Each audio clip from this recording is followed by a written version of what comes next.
So ayan mga kadrama-rama, alam ko pong inaabangan nyo po no, yung next na mangyayari po dito sa Abot Kamay ng Pangarap dahil sobrang nakaka-tense na nga po no, at saka nakaka-excite na nga din po yung pinapakita ni Director every episode dito sa Abot Kamay ng Pangarap.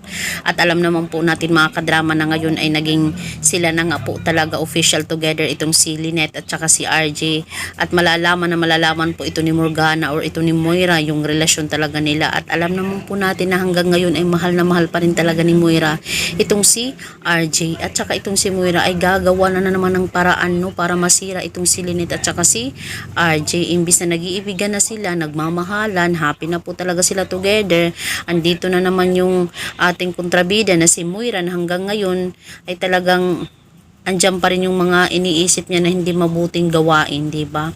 Kaya itong si Lynette, dahil nga po sa hindi niya na mapigilan yung kanyang nararamdaman dito kay Morgana, sasabihin niya na, alam kong ikaw si Moira, nagpapanggap ka lang bilang Morgana.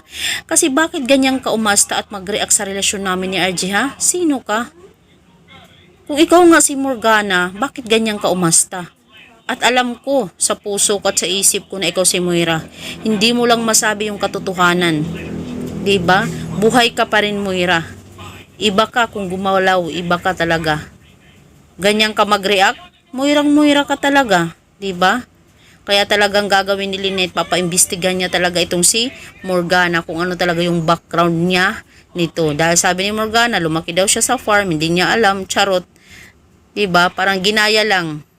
About kay Alice Go.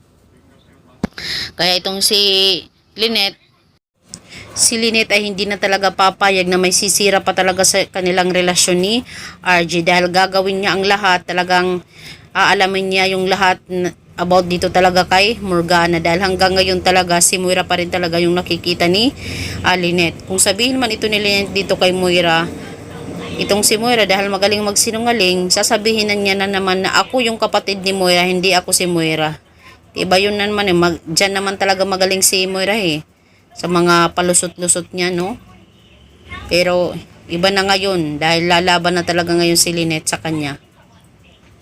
Dahil gagawin talaga ito ni Lynette dahil mahal na mahal niya itong si RJ, at sa kapakanan din talaga ni Annalyn. Kasi nung time na sinabi nila na official together na sila ni RJ, diba? Sila na. Talagang sobra pong nagulat itong si Annalyn, diba? Dahil sobrang happy po niya dahil sa tagal na po niyang pinapangarap na mabuo yung pamilya niya. Tapos ngayon sila na ulit. Ay, sobrang nakakasaya lang po talaga ng puso mga kadrama na makita na masaya yung buong pamilya mo at lalong-lalo na yung anak mo. Diba? Sa tagal ng pinagdaanan nila Lynette at saka ni RJ mula nung bata pa itong wala pa nga itong si Lynette eh. Nung time na nagkita pa lang sila, nagmamahalan sila eh.